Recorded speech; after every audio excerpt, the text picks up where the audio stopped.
Welcome back to Ingvid. Here we are with a writing lesson. We are looking at the skill of showing, not telling, and it's going to transform your writing as long as you put it into practice afterwards. Show, not tell. What's he talking about? When we're writing, we want to avoid simple statements that don't really add any description or flavour.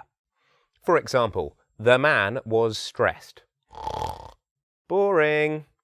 Instead, I want you to paint a picture. I really want you to describe that the man is stressed without telling me that he is. So how can you do that?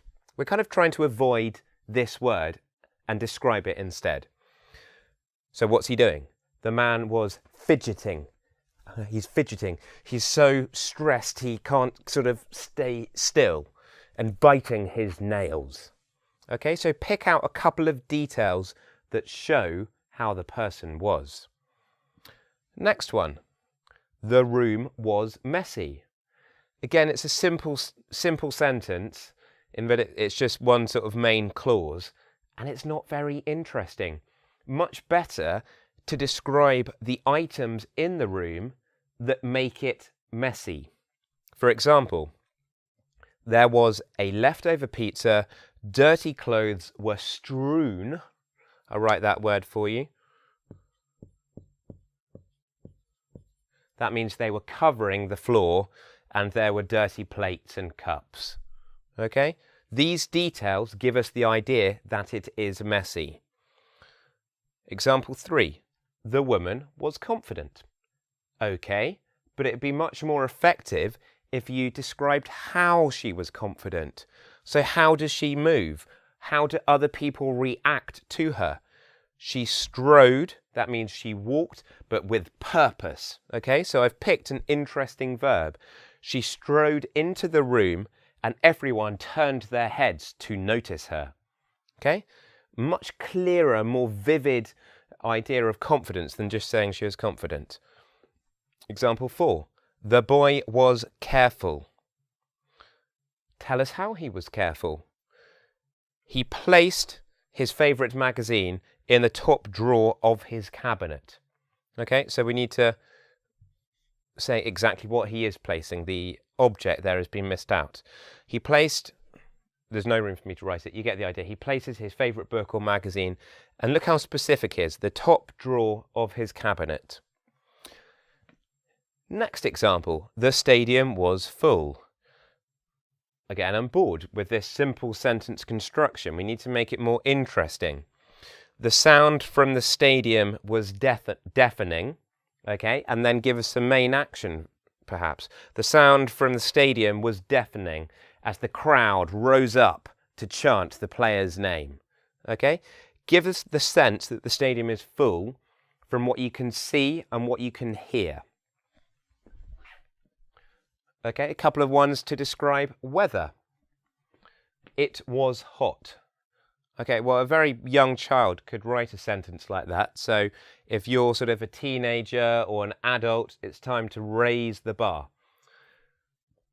How can we tell that it is hot? Well, the sun was causing damage to, the sun was melting, the sun was burning, the sun was causing the lady's skin to turn red. Okay, pick out details that show the effect. It was cold. It was cold. How do we know it was cold? How cold did it feel? What can you see? Drain pipes were freezing. Ice was as thick as, I don't know, was 3 inches thick. Whatever. You've got to show details rather than just stating things. It was windy. The umbrella was totally bent out of shape. The umbrella, you know, for keeping the rain off us, was totally, that means fully bent. Yep. Bent. Out of shape. Out of its normal position. He found it funny. Right? How funny did he find it? Okay. Better for us to get the idea to picture what he was doing. He was rolling around the floor in hysterics. Okay, when you're so fun, find something so funny, you're like, ah!